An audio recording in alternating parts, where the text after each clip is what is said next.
kita bisa aja gitu kan review yang wah dibagus-bagusin biar dapat sponsor gitu kan.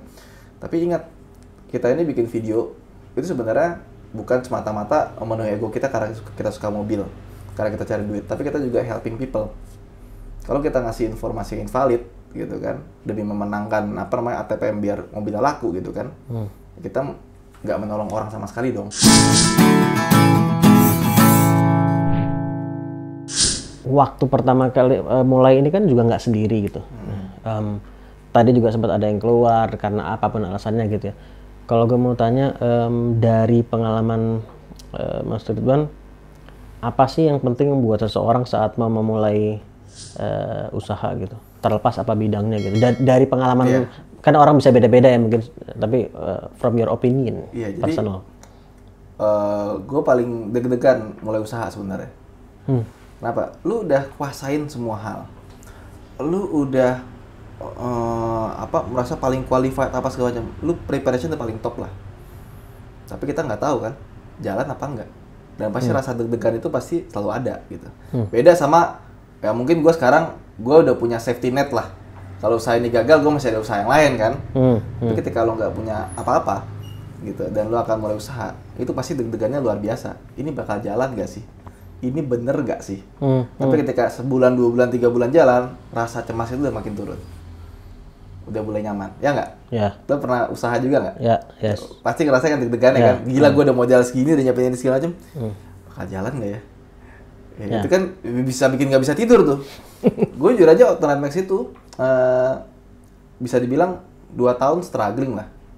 Ya, belum ada sponsor, penghasilan nggak seberapa gitu kan. Tapi yang bikin kita tetap, kalau sekarang orang bikin YouTube atau bikin media udah lebih gampang, udah pada melek digital, ya kan? Dulu YouTube cuma ada auto build, website nggak banyak, ya kan? Jadi buat nyari sponsor juga nggak segampang sekarang pastinya, dan buat growth-nya juga nggak secepat sekarang. Dulu penonton YouTube berapa, ya kan? Dulu nggak semua orang punya HP ada bisa connect internet, ya kan? Sekarang 4G udah murah banget gitu. Lu ngisi pulsa seberapa buat nonton YouTube udah muntah-muntah gitu kan. 100.000 udah banyak. Dulu 100.000 cuma dapat 2 giga ya kan. Lu mau nonton YouTube mesti komputer, rumah, wifi, ya kan. Itu selama 2 tahun itu kalau kita nggak didorong sama nggak didorong sama rasa suka kita terhadap otomotif, itu udah bubar dari kapan tahu. Lu ngerjain sesuatu 2 tahun penghasilannya nggak seberapa, ya kan. Mendingan lu buka usaha yang lain gitu loh. Jadi yang salah satu lah ya yang membuat stay di situ nggak mundur atau itu adalah karena kesukaan sama bidang itu sendiri. Ada hal lain lagi? Menurut gue passion itu yang membuat kita lebih tahan banting dalam belajar, dalam melakukan proses rutinitas, ya kan? Lo suka misalkan minum kopi, ya kan? Lo suka banget sama kopi. Tapi kalau lu nggak suka sama kopi, lu mau bikin kedai kopi nih, orang yang suka kopi sama nggak suka kopi, mau bikin kedai kopi, yang suka kopi lebih lama bertahannya, bukan karena bakat, karena ketika dia belajar, dia lebih tahan untuk belajar, ya kan? Dan ketika usahanya berjalan, dia akan lebih niat, karena dia suka gitu lah. Tapi nggak selamanya akan berhasil juga, gitu kan? Makanya banyak orang-orang yang sukanya apa tapi kerjanya apa. Menurut gue itu bukan hal yang salah gitu lah. Tapi memang nilai plusnya itu ketika lo suka sama sesuatu, lo geluti bidang itu, ketika lo belajar, ketika lo praktek, lo akan bertahan lebih lama. Lo orang yang suka sepedahan contohnya ya, sama orang yang suka sepedahan, ya, suruh sepedahan nih bareng, yang suka sepedahan dia bisa tahan sejam, yang nggak suka setengah jam aja udah males. Kan motivasi beda-beda. Ada yang sepedahan pengen kurus, ada sepedaan pengen gaya sama teman-temannya, tapi ada yang suka sepedaan karena emang suka, gitu. Kalau udah suka, ya dia pasti bisa jalan, gitu loh. Lebih tahan dia. Tahannya bukan karena fisikalnya bagus, karena dia suka. Kecintaan dia sama aktivitasnya itu sendiri, ya, gitu. 2 tahun lu bikin usaha nggak ada yang nendang gitu kan? Ya kalau bukan karena lu suka sama otomotif ya dibubar. Pastilah. Tapi ada hal lain nggak selain kecintaan sama bidangnya lah gitu ya? Yang dari pengalaman Mas Ridwan yang perlu dimiliki atau ditanamkan gitu ya. Jadi ketika kita contoh review mobil atau bikin video ataupun apapun itulah ya. Ya memang kalau sekarang kita bisa aja gitu kan review yang wah dibagus-bagusin biar dapat sponsor gitu kan. Tapi ingat, kita ini bikin video itu sebenarnya bukan semata-mata memenuhi ego kita karena kita suka mobil, karena kita cari duit, tapi kita juga helping people. Kalau kita ngasih informasi yang invalid gitu kan, demi memenangkan ATPM biar mobilnya laku gitu kan, kita nggak menolong orang sama sekali dong. Gitu, kita harus tolongin orang. Karena gue selalu paling banyak pasti reviewer mobil itu banyak yang nanya, bagus sama A sama B sama C, saran dong mobil harga segini ambil apa. Gue nggak akan pernah jawab, ya lu tonton video kita lah. Kita bikin video itu kan sebagai referensi. Terus buat apa gue bikin video gitu? Buat apa gue bikin video tapi gue mesti jawabin satu-satu, pilih A, B, C, D ini, ngapain gitu. Kita bikin videonya, review, you decide mana yang baik untuk dia. Karena gue yakin kebutuhan orang juga beda-beda gitu loh, gak bisa sama.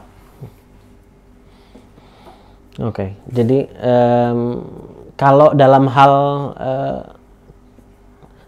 memanage tim misalnya, karena tadi kan nggak sendiri gitu ya. Banyak orang yang memulai, ini kita masuk kayak entrepreneurship sebentar nih gitu. Waduh.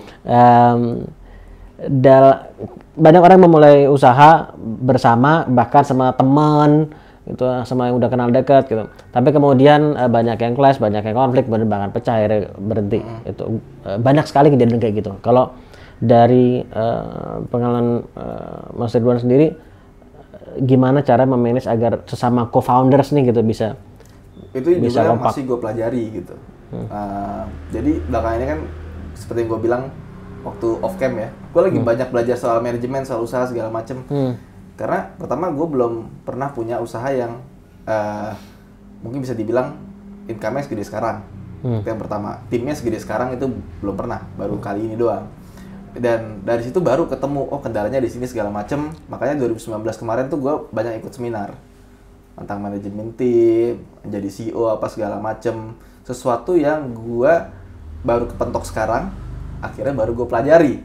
Karena ada kebutuhan. Iya, kalau dulu kan kita kerjanya sendiri kan dari internet, ya kan? Bikin, ada yang mau sewa, kita lempar, ya ada pegawai 1, 2, 3, jauh lebih simple, ya kan? Tapi sekarang udah mulai banyak ya segala macam, baru kita belajar. Ya kalau ditanya bagaimana manage tim, gue juga masih belajar. Tapi yang menurut gue yang paling mudah buat gue adalah, gue orang yang gampang belajar dan nggak letih buat belajar, kecuali belajar kalkulus agak males. Jadi ketika tanya, wah bagaimana cara manage tim? Jujur aja gue juga masih belajar. Ada banyak teori di sana dan gue mulai terapin satu-satu. Caranya ini gimana, apakah efektif? Caranya ini gimana, apakah efektif? Gitu loh. Jadi buat gue apapun bisa dipelajarin. Tinggal lo mau ngerjain apa enggak, lo mau belajar apa enggak sih. Kalau yang bicara perjalanan tadi itu juga baik dalam memanage tim atau memanage bisnisnya secara keseluruhan gitu ya. Gue yakin pasti juga banyak naik turunnya gitu kan. Pasti. Dari pengalaman sejauh ini ada nggak kegagalan yang mungkin atau masa-masa paling down gitu, baik kegagalan atau karena faktor lain gitu? Oke.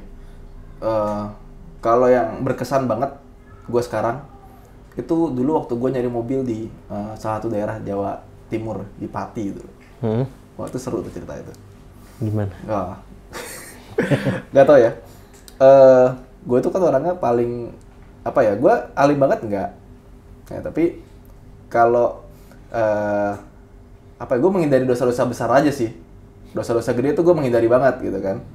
Ya terlalu realistis orangnya. Pilih-pilihan tuh karena pikir, oh ini dosanya gede, gue nggak mau. Jadi gue tuh dulu waktu itu nyari mobil di daerah Pati, mobil hilang. Ya kan biasanya dari informan kesana sini ABC. Mobil hilang? Mobil hilang, waktu ngelola rental. Itu yang bisa dibilang kayak ngerubah hidup gue selamanya gitu. Waktu itu kita kan biasa ke informan, terus ada suatu desa gitu informan, gue udah lupa banget sih. Gue sama nyokap gue berdua, orang-orang desa itu bantuin gitu, baik banget, ya kan. Nyokap gue turun di rumah salah satu orang desa situ. Terus gue dibantuin sama orang-orang desa, semobil bareng, mau dibawa ke suatu tempat, begitu loh. Orangnya baik-baik, gue nggak ada prasangka buruk segala macem. Pas nyampe, ternyata nggak apa, gue dibawa ke tempat dukun dong. obat dukun, orang pinter. Dia bisa nyari nih, ini segala macem. Terus gue tahu kan kalau syirik itu kan dosa besar ya, ya kan? Gue nggak mau ya ngobrol-ngobrol segala macam di dalam mobil. Akhirnya mereka semua kesel sama gue. Kita udah baik gitu kan. Mereka bisa kayak gue udah mau ngebantuin kalau malah gitu. Tapi caranya berseberangan sama kita ya kan. Iya. Wah gila, gue sepanjang pulang ke desa itu buat ngambil nyokap lagi, gue lagi terus pulang ya gue disambatin lah gitu kan. Bayangin anak kuliahan gitu kan, umur masih berapa, ngelawan orang tua yang ini ya udah. Padahal gue ngomongnya halus gitu loh. Terus akhirnya kita pulang tuh, mau pulang ke Jakarta. Terus kan ada satu tempat yang kita curigain tuh yang bisa jadi ini. Kita udah lewat dan ngintai beberapa hari di situ. Terus yang nyetirnya ini salah satu informan yang ngebantuin kita dari Jakarta, karena dia berhubungan sama si penyewa yang nakal ini. Terus bilang, "Pak, kita lewat situ lagi yuk sebelum pulang sekali lagi." Tau nggak apa? Wah, dia meledak. Dimarahin, gue dibentak-bentak di mobil. Nyokap gue ngeliat juga jadi diem aja. "Oh, tadi kok orang pinter nggak mau segala macem." Saya bilang gini, "Pak, yaudah Pak, kalau Bapak capek, emosi gak stabil, Bapak dikira aja tidur, saya nyetir. Saya mau lewat sana lagi." Gitu kan. Akhirnya dia dengan kesel, dia lewat tempat yang gue pengen lewat. Tau nggak apa yang terjadi? Ada sebuah kayak angkringan gitu, itu mobil tuh ada di situ. Terus gue pikir, hah, kok bisa ada di situ? Dan itu tempatnya cuma beberapa jarak dari polsek atau polres gitu ya, polsek ya. Ya udah, akhirnya mobilnya dapat segala macem. Dan gue mikir gini, itu orang waktu kita nyamperin dia mau balik. Kalau kita ke orang pinter tadi, itu udah lewat tuh mobil. Udah pergi duluan gitu. Iya, gue ngerasa, gue merinding loh. Gue cerita aja merinding gitu loh. Maksudnya kita, gue juga, waktu itu gue kayak ini loh. Gue bener nggak ya? Gue salah nggak ya? Nggak ke orang pinter ini. Mobil, walaupun mobilnya cuma Xenia gitu kan, kalau sekarang, tapi kan buat gue masa lalu dan itu mobil rental, udah mobilnya bukan punya kita lagi, kita ngambil dari orang lain gitu kan. Itu kan luar biasa. Makanya kita mesti ganti atau apalah gitu. Tiba-tiba ketemu, kita udah hopeless, udah clueless, udah hopeless, dimarahin orang banyak, udah sedown ini gue tuh waktu itu tuh. Udah sedown itu gitu loh. Tiba-tiba ditunjukin nih mobilnya. Wah gila, itu gue merinding apa segala macem. Ternyata mobilnya udah dijual ke orang. Dijual tanpa BPKB, STNK doang. Ya udah, akhirnya ini segala macam ke polisi. Udah, kita balik dengan perasaan yang wah, kok bisa ya? Itu kalau gue ke orang pinter itu udah pasti nggak ketemu itu. Nah, kayak misalnya nih, sudah memutuskan gue nggak mau ke orang pinter itu, sudah memutuskan kan. Terus kemudian dalam perjalanan pengen lewat jalan di situ, ini kan masih down situasinya berarti kan. Ya. Terus sama si yang nyetir, si informan ini dibentak-bentak, tapi apa yang bayangan gue ini adalah gimana orang saat down dia masih bisa menjaga agar dia tetap melakukan apa yang perlu dilakukan gitu. Nah, apa yang Mas Ridwan katakan sama diri sendiri lah mungkin, atau yang dipikirkan meskipun udah dibentak digin tapi tetap enggak, gue tetap pengen lewat jalan itu. Memberanikan dirinya tuh kok masih berharap kayaknya ada di situ. Ya udah clueless sih soalnya sih. Oh, karena cluelessnya itu justru. Clueless, udah lewat lagi aja deh gitu loh. Dan ketemunya bukan di tempat yang kita curigain, malah di angkringan. Oh, belum nyampe ke tempat. Oh. Makanya gue kayak, kok bisa begitu ya? Gue udah mikir tuh merinding gitu. Gue cerita aja merinding gitu. Kayak apa ya? Gue ngerasa kayak nggak mungkin terjadi gitu loh. Nggak mungkin kok bisa tiba-tiba dikasih lihat gitu loh. Maksudnya gue udah biasa nyari mobil apa segala macam. Baru kali ini seaneh itu kejadiannya. Seaneh itu, gue juga nggak percaya. Kok bisa ya? Kok bisa ya? Gitu loh. Sering itu kayak gue melihat itu salah satunya adalah gimana kita merespon kadang orang-orang di sekitar kita tuh kan ada aja yang ngomong negatif ke kita kan. Itu kan termasuk salah satunya ya dalam situasi tersebut gitu. Tapi secara umum selama Mas Ridwan berkarir itu ada nggak sih orang-orang di sekitar, bahkan mungkin orang yang niatnya baik tapi udah lu ngapain sih, udah kayak misal apalagi 2 tahun tadi belum ada hasilnya, belum memuaskan gitu, udah coba yang lain lah, ada nggak sih Pengalaman kayak gitu? Ya berhubung ya itu yang tadi gue bilang, gue dulu rental gitu kan, udah ketemu banyak penyewa yang aneh-aneh, penyewa yang baik, atau mungkin dari depan bagus, belakangnya jelek. Jadi gue udah gak heran sebenarnya, dan itu yang membuat gue itu selalu berhati-hati sama orang. Gue nggak tahu ya kan, misalnya orang A ini ternyata di belakang oh gini. Gitu. Sampai sekarang, maksudnya gue ketemu orang juga hati-hati gitu kan. Kayak lu kenapa bisa ke gue nggak perlu screening lagi, kan gue kenal Husen, ya kan, gue tahu dia orang bener gitu. Ya udah, jadi gue emang orangnya berhati-hati dan gini, kalau kita ngomongin orang haters atau segala macam, jadi kita ngomongin yang bagaimana orang luar tuh ngomongnya gimana gitu kan. Jadi gue selalu bilang sama orang-orang yang mau konsultasi, pengen mulai YouTube, terutama buat anaknya nih ya. Ya kan? Ada gue mau YouTube gimana? Menurut lu? Pertama gini, yang nonton YouTube itu siapa aja bisa akses, ya kan? Orang baik banyak, ya orang jahat juga banyak loh, ya kan? Anak lu, kalau nanti ada yang nonton mungkin ada, kita ngomong jelek deh gitu kan, ada pedofilia atau apa segala macem, ya kan? Udah siap belum? Kalau udah siap go. Kalau nanti tiba-tiba ada yang komentar jahat, ada yang pengen jatuhin atau apa segala macam, fitnah lo, udah siap belum? Kalau siap go. Gitu. Makanya tanyanya ke anaknya, jangan sampai nanti kejadian kayak artis-artis cilik zaman dulu tuh. Ada yang jadi apa namanya? Karena dulu katanya waktu sekolah dibully karena keartisannya. Gitu kan? Ya udah siap belum sama kayak gituan? Gitu loh. Jadi kalau dia mau mulai, kita tanya dulu, resikonya seperti ini, kamu mau mulai nggak? Kalau siap, udah. Jangan sampai nanti gara-gara apa, artis-artis banyak bunuh diri, gitu kan, di Korea apa segala macam, ya kan. Kita nggak tahu Chester Linkin Park yang kita kira udah sehebat itu, ya kan, ternyata bunuh diri karena depresi. Depresinya di mana gitu loh. Ternyata setelah gue ketemu banyak orang yang terkenal segala macam, memang mereka sangat rentan dengan depresi. Salah satunya karena ya netizen tadi, gitu kan. Netizen banyak yang baik kok. Cuma memang kelihatan jadi buruk karena kita fokus sama yang buruk aja. Iya nggak sih? Ya kan? Dan gue dulu pernah ada haters yang gue kesel banget. Terus karena gue sebel banget sama nih orang ya, ngomongnya jahat gitu ya. Gue cari dong Facebooknya dia kan, set. Nah, gue scroll. Terus gue lihat ternyata dia dulu kayak semacam anak autis gitu lah. Dia ibunya berkisah, dia di tag, ya kan? Oh jadi gue tadinya mau marah nggak jadi. Oh ya memang dia punya latar belakang seperti itu. Jadi gue sekarang kalau ketemu yang aneh-aneh, selama dia nggak fitnah, ya nggak apa-apa gitu kan. Dia ngomong jahat, ya bodo amat, tinggal di blok segala macam. Karena gue yakin orang melakukan hal itu karena pasti ada sesuatu masalah. Entah dia punya masa lalu seperti apa, punya keluarga seperti apa. Dan gue yakin kita sekarang ini kan itu kan akibat kita ditempa dulu. Zaman dulu seperti apa gitu, ya kan? Apa yang dia hadapi kita nggak tahu.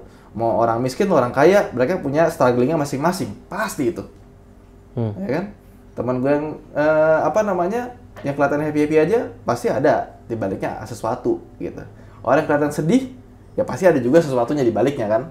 Ya, kita nggak tahu gitu loh. Tinggal gimana kita mau menghadapinya, ya kan? Kita mau dengan cara yang baik-baik, dengan cara yang kasar atau apa gitu. Tapi pasti ketika kita jadi sorotan gitu kan, kita punya banyak followers, kita punya subscribers, ingat yang subscribe kita itu belum tentu orang bener semua. Gue kayak misalnya gini, gue di tag sama orang foto, gue nggak mau repost di story gitu ya, kecuali gue kenal. Takut gue nanti dia ada masalah gitu kan, nih pernah foto sama Ridwan Hanif, waduh ngeri juga ya kan. Iya. Dulu gue pernah foto sama politisi gitu kan. Wah, dulu gue pernah foto sama Ahok gitu kan, gue posting di Instagram. Tiba-tiba ada yang ini, wah Ridwan Hanif pendukung ini, kok begitu sih gitu loh, sama macem-macem lah. Gue nggak mau kayak gitu loh.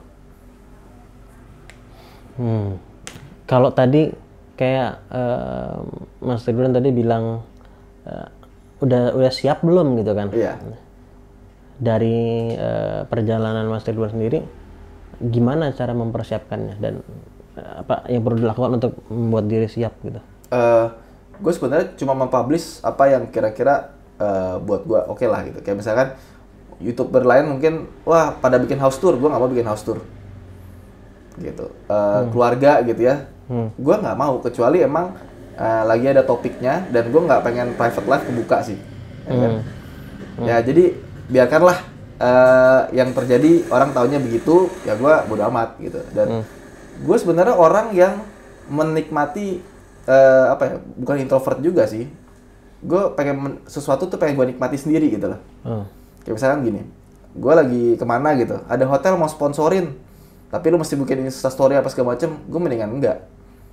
Gue pengen nikmati itu sendiri sama keluarga gue pengen apa ya, kayak momen itu gue rasain, bukan gue publikasi.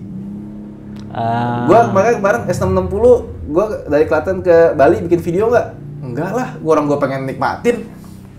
Gue udah tahap begitu gitu loh. Gue males gitu. Sorry gue potong. Udah tahap begitu, apakah dulu nggak begitu? Ya dulu kan harus ada konten kan. Apa? Iya dong, daripada kosong gitu kan. Ya kan, oh kita nginep di hotel apa segala macem. Kan gue udah mikirnya, ngapain sih gue bagi-bagi gitu. Gue pengen nikmatin gitu kan. Gue pengen jalan-jalan apa segala macam. Makanya gue kadang-kadang kemana-mana gitu ya. Kalau gue lagi seneng, lagi gue travel, gue jarang bikin story. Kenapa? Karena gue pengen nikmatin sendiri gitu loh. Hidup gue adalah hidup gue, bukan sesuatu yang netizen harus tahu. Netizen harus apa ya, kelihatan wah ini hidupnya enak ya, mewah apa segala macem. Gue nggak terlalu pusing gitu loh. Kayak lu di Instagram repost apa, muji-muji gue di komen, di story, gue nggak akan repost. Gitu. Wah makasih Mas Ridwan, gara-gara Mas Ridwan saya dari riba gitu kan, karena video saya kan, saya banyak tuh bikin video tentang begituan. Banyak yang email, banyak apa segala macam, terima kasih. Saya nggak akan mau.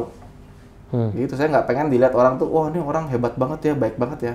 Nggak mau, udah biarin aja lah, terserah gitu loh. Karena hidup saya gitu loh. Itu kan tadi yang terkait dengan prinsip yang private life ya private aja, tetap private gitu kan.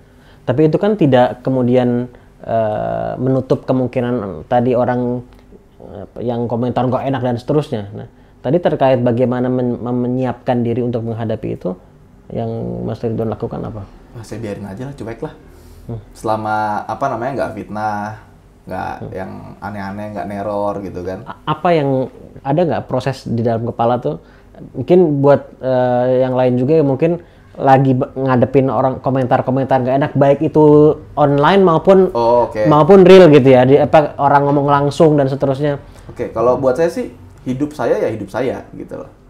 Orang bilang apa, kenyataannya nggak begitu, ya bodo amat. Gitu loh. Kalau buat saya sih kayak gitu. Soalnya saya tahu, saya bilang tadi, orang tuh banyak beragam dengan segala keanehannya.